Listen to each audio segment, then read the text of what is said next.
সুপ্রিয় দর্শক, আপনারা দেখছেন শুন সুর সামরিক কৌশল জলের মতো হও।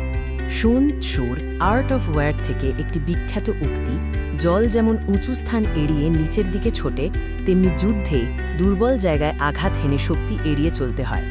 এই উক্তিটি একটি নিখুঁত সামরিক কৌশল বোঝাতে জলকে একটি রূপক হিসেবে ব্যবহার করে, যা নমনীয়, অভিযোজনক্ষম এবং দক্ষ।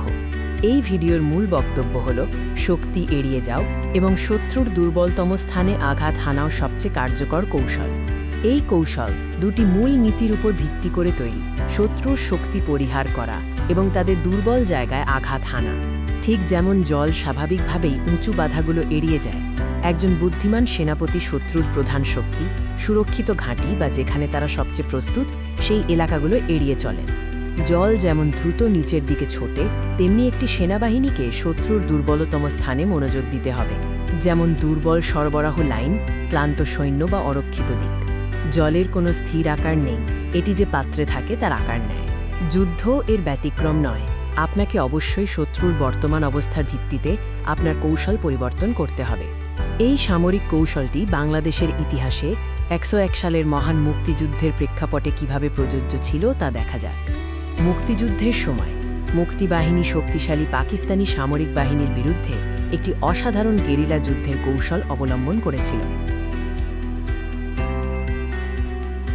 মুক্তিযোদ্ধারা পাকিস্তানি সামরিক বাহিনীর ভারী অস্ত্রশস্ত্র এবং নগরীর শক্ত ঘাঁটিগুলো এড়িয়ে গিয়েছিলেন।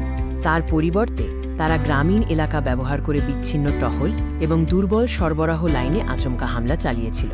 বিশ্বের অন্যান্য ঐতিহাসিক উদাহরণেও এই কৌশলটির প্রয়োগ দেখা যায়। দ্বিতীয় বিশ্বযুদ্ধে হিটলারের ব্লিটজক্রিগ কৌশল এর একটি উদাহরণ।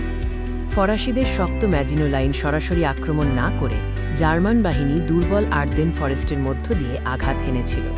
ভিয়েতনাম যুদ্ধে উত্তর ভিয়েতনামিরা আমেরিকার শক্তিশালী বাহিনীর বিরুদ্ধে সরাসরি বড় আকারের যুদ্ধ এড়িয়ে দুর্বল স্থানগুলোতে আঘাত হানতে এবং জঙ্গল পরিবেশে জলের মতো অভিযোজন করতে সক্ষম হয়েছিল। এই জলের মতো হও দর্শনটি আমাদের ব্যক্তিগত জীবন এবং ব্যবসায়িক ক্ষেত্রেও প্রয়োগ করা যেতে পারে। ব্যবসায়িক ক্ষেত্রে এর মানে হল একটি প্রভাবশালী বাজার নেতার সেরা পণ্যের সাথে সরাসরি প্রতিযোগিতা না করা। এর পরিবর্তে এমন একটি গ্রাহক চাহিদা বা বাজার খুঁজে বের করুন যা তারা উপেক্ষা করেছে, সেই দুর্বল স্থানে আঘাত করুন যেখানে কোনো প্রতিরোধ নেই।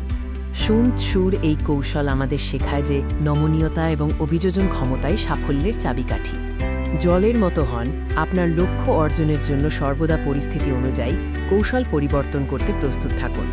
ভিডিওটি দেখার জন্য ধন্যবাদ। এমন আরও তথ্য পেতে চ্যানেলটি সাবস্ক্রাইব করুন এবং আপনার মূল্যবান মতামত জানাতে ভুলবেন না।